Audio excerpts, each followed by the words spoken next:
Today's episode, you're gonna love it. It's about the war that we can't explain. You ever said, I'm not overreacting, I'm just remembering? See, there's a kind of war that no one prepares you for. Not with uniforms, not with weapons, not with enemy lines that you could see. It happens in bathrooms, it happens in boardrooms, it happens in bedrooms, in conversations where someone says the wrong thing at the right time, and suddenly you start feeling panic and shaking, and you don't know why. And when you try to explain it to people, you can't explain it. Because if they were to ask you, what's wrong? There is no clear villain. There's no flashback with dramatic lighting, just this ache and this bruise that keeps pulsing in places that you have no map for. There's a phrase coined by psychiatrist Bessel van der Kolk, and he says this: the body keeps the score. When your mind forgets, the body remembers. It means that your nervous system remembers things long after your brain buries them. So the reason that you snap during a simple argument, it's not because you're fragile. It's because your body is flashing red lights from these old alarms and old wounds that no one helped you silence. Some people inherit land, but some of us inherit trauma. Not all of our wounds are loud. There are some wounds in your life that scream the death of a loved one. This happened. But then there are wounds that just echo. They whisper through our avoidance, and they hum in this perfectionism that we walk. They hide behind chronic overthinking. And what we do is we say, oh, that's just that's our personality trait. But sometimes it's just these coping mechanisms that we dress up in these nice tuxedos. You're not too sensitive. You're trained by years of walking on emotional landmines to flinch before things begin to explode. It's not drama. You're not dramaful. It's a defense. Or another way to say it is you're not crazy, you're conditioned. You know, if you took a dog and you shocked it every time it heard a bell, when that dog hears the bell, it would flinch at the sound. Even if there was no pain that follows, it would always flinch. They call this conditioning. And that doesn't just happen to dogs.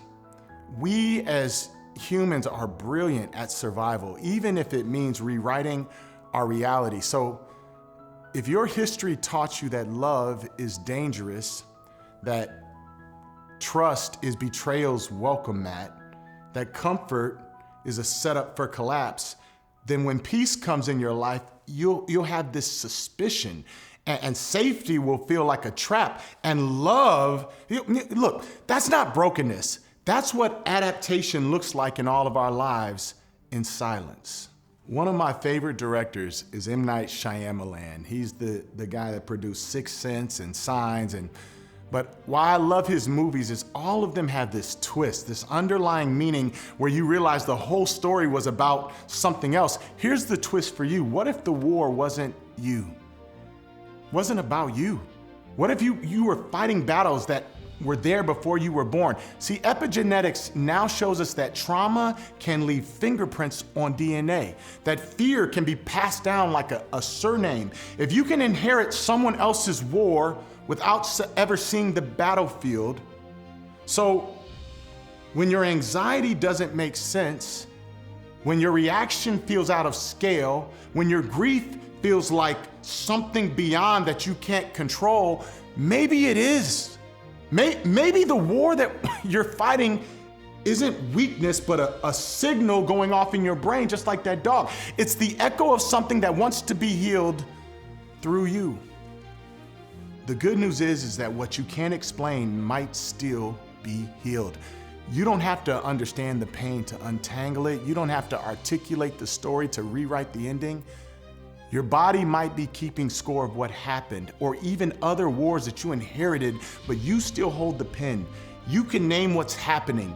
You can learn and relearn the language of your nervous system. You can build safety where there used to be silence. You might not know where the war began, but you can choose where it ends. And hopefully it'll start ending today. If no one told you, today I want you to know you're not too much, you're not defective, you're not making it up. You are living proof that the human soul fights even when it does not know what it is fighting for. And maybe the most sacred kind of healing is when you choose peace in a battle that you did not ask to be born into. I hope this helps somebody. If you felt something in this episode, if a line shook something loose, if you finally realized you're not alone in overreactions, then this wasn't just some podcast, it was a mirror. I hope it's a mirror. I hope it's a crack of light in a sealed off room, and I hope it was permission for you to feel without any apology, and someone else needs that too. Someone is in your own circle is fighting a war that they cannot explain. Someone is apologizing for their trauma before they even speak. Someone is drowning in silence right now because no one ever told them that their pain made sense. Share this with that person.